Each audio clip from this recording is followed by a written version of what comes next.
Ang Butler University noong 2010 at 2011 ay isa sa pinaka-iconic underdog stories sa college basketball. Hindi sila powerhouse program, walang 5-star recruits, pero kilala sa pagkakaroon ng kanilang sistema, disiplina at ika nga puso. Sa ilalim ni Brad Stevens, former Celtics coach na nasa executive role na ngayon, isa sa greatest basketball minds of the modern era, nabuo ang isang kupunang kayang makipagsabayan sa kahit sino. Aha, maganda to, Plok. Familiar sa akin yung tira, I'm sure babanggitin ni Ryan mamaya. Familiar sa akin yung nangyari, pero konti lang kasi ang alam ko sa college basketball ng Amerika. Sabay nating mababasa itong sulat ni Mr. Ryan Garcia. Pinangungunahan ito ni Gordon Hayward, ang Malatroy Bolton star ng Bulldogs na naging simbolo ng pure team basketball. Sabay na naman kami. Nasa isip ko kasi, si Pogi, nasabi ni Ryan, si Troy Bolton. Ang team na ito walang ego, execution at depensa lang ang pundasyon.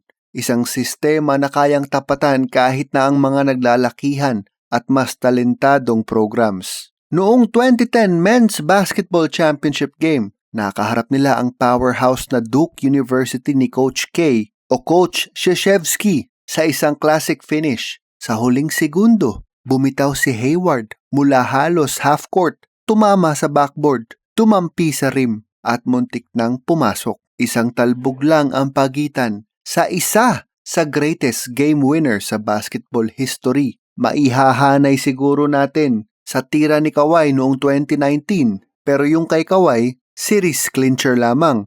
Itong kay Hayward, for championship sana. Hindi man pumasok ang tira, pero hindi doon nagtapos ang kwento. Bumalik ang Butler noong 2011 sa last dance ng NCAA. Back-to-back championship appearances para sa isang mid-major school. Ito yung mga Division I program na wala sa high major Power 5 conferences. Patunay na hindi aksidente ang kanilang unang run. Nagbalik na naman ang Bulldogs. Kaso, pinigilan na naman sila sa Promised Land ng UConn ni Kemba Walker. Kalaunan sa NBA, nagkaroon ng mini reunion sina Stevens at Hayward sa Boston Celtics. Ay nako, naalala ko na naman. Babasahin ko sa inyo kung ano nangyari.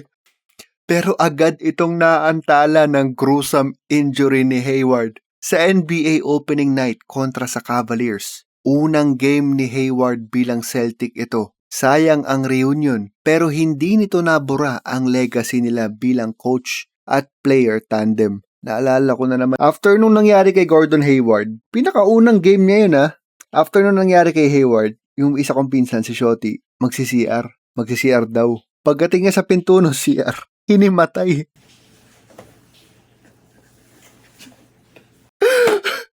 Mabilis mandiri kasi yung pinsan ko na yun.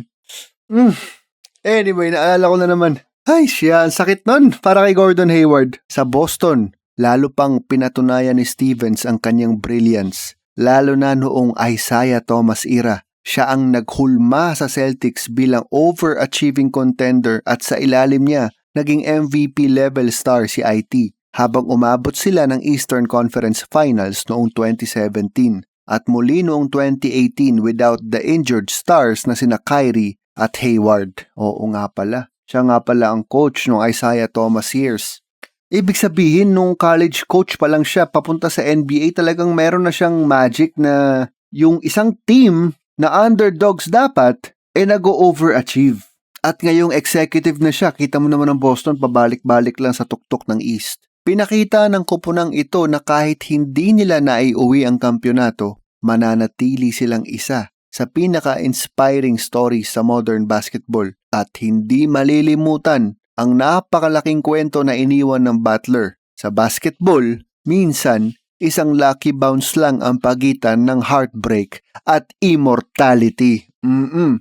Basketball is indeed a game of inches, hanip ang ending ni Mr. Ryan Garcia. Ganda na naman. Legendary team yun, Plok, yung team ni Gordon Hayward at ni Brad Stevens. Tapos, dinala ni Ryan sa kanilang NBA tandem sana. Ay siya, Plok, ako'y nag-enjoy na naman. Luis Ascona sa sulat ni Ryan Garcia hanggang sa susunod na episode ng Jump, Balero. Dumalaw ka na rin, Plok, sa chambalero.com.